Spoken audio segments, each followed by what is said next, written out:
एबे आंचलिक पाणीपाग विज्ञान केन्द्र पक्षर पाणीपाग को एक बड़ खबर सामना आसी।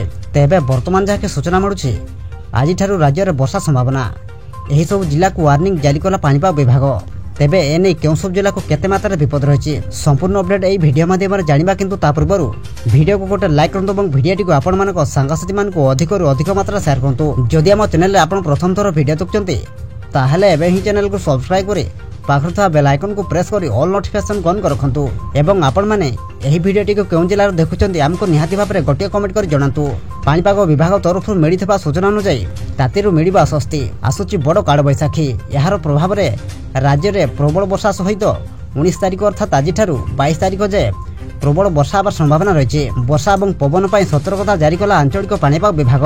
पवनर बेग सर्वाधिक घंटा प्रति 70 किलोमीटर हेबो बोली आकलन करा जायछि।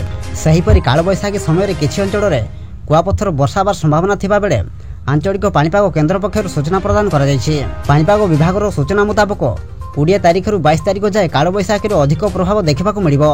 ओडिशा उपकूलस्थ बंगोपसागर अंचल में गुरुचाप प्रभाव में राज्य को प्रचुर जलीय बाष्प प्रवेश करिबो। एही समय मध्य वायुमंडल उपरी भाग में एक लघुचाप सृष्टि होबार संभावना रहितबा बेले बंगोपसागर एक लघुचाप सृष्टि होबार संभावना रही।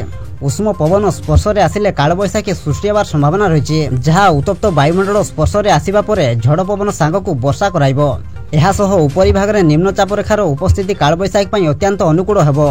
फल 19 तारिख अर्थात आज सुंदरगढ़ केन्दुझर ढेंकानाल जाजपुर भद्रक बालेश्वर मयूरभंज में झड़ पवन सह वर्षा संभावना नहीं येलो वार्निंग जारी कर आंचलिक पाणीपाग विभाग।